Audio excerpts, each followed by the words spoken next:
Le Gravel Specialized Diverge E5 fourni par les cycles Sebron pour Naturis Bike est équipé d'une transmission en Shimano Claris 8 vitesses avec un double plateau qui permet de dupliquer les possibilités dans les chemins les plus difficiles.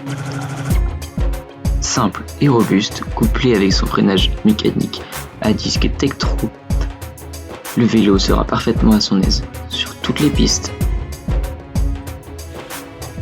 Afin de partir à l'aventure sur les chemins de Normandie et de l'Anjou, le vélo doit s'équiper d'une sacoche technique et d'une pompe.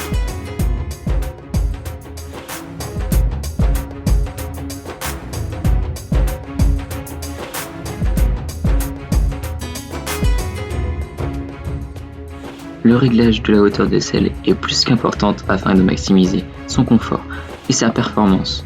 Pour ce faire, il vous suffit de vous asseoir sur votre selle et de poser un pied sur la pédale. Si votre talon est bien posé sur la pédale et que votre jambe est parfaitement tendue, le réglage est bon. Afin de faire face à tous les reliefs, il est important de savoir changer ses vitesses. Il suffit simplement de pousser la manette droite au complet vers l'intérieur du cintre pour remonter les vitesses et donc améliorer sa fréquence de pédalage.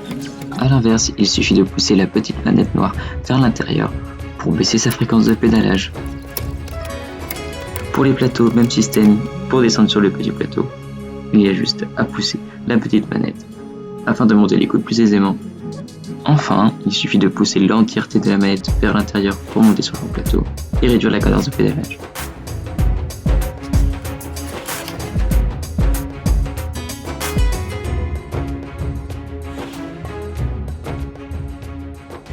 La crevaison est une panne récurrente en gravel qu'il faut savoir réparer en 7 étapes.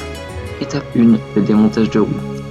Pour démonter la roue avant ou arrière, il suffit de vous munir d'une clé Allen et de dévisser l'axe traversant afin de le retirer intégralement. Une fois retiré, il ne vous reste plus qu'à faire descendre la roue qui va venir se bloquer sur la chaîne, qu'il faut alors retirer délicatement pour enlever la roue.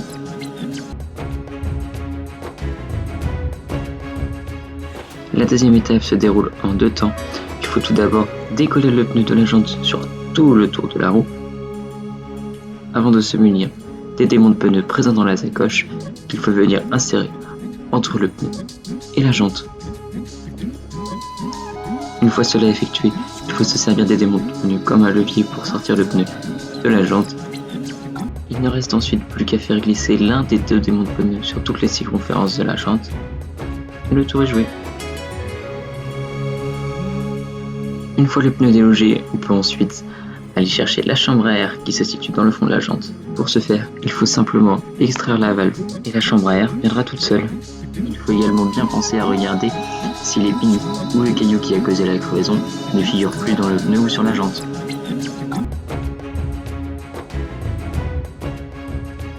L'étape 4 est la préparation au gonflage. Il faut alors se munir de la pompe fixée sur le vélo. Pour l'assembler, il faut dévisser la partie en caoutchouc pour la revisser à l'opposé de la pompe. L'étape 5 est le montage de la nouvelle chambre à air. Il faut tout d'abord commencer par visser la pompe sur la valve et gonfler légèrement la chambre à air pour qu'elle soit plus facile à travailler.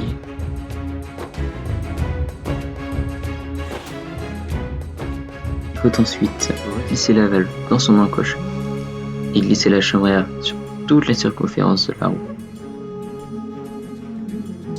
Une fois réalisé, il suffit de réenclencher le pneu avec minutie.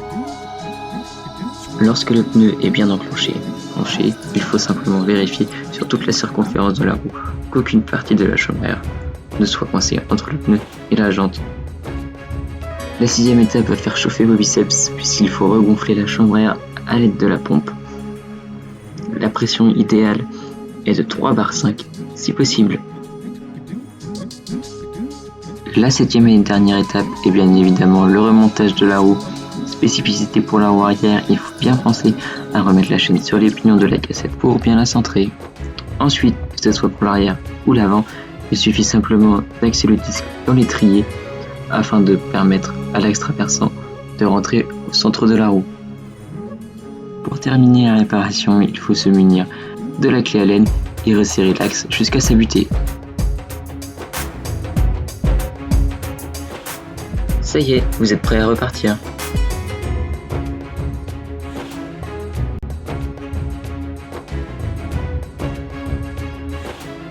La deuxième panne fréquente lorsqu'on part à l'aventure en gravel est le bridge chain.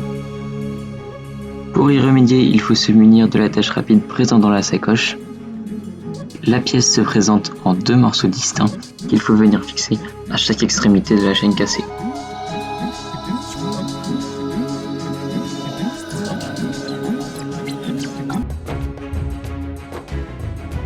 Une fois les 2 parties positionnées correctement, il faut les rassembler. Pour ce faire, chacune des 2 pièces possède une encoche et une butée qu'il faut parvenir à assembler.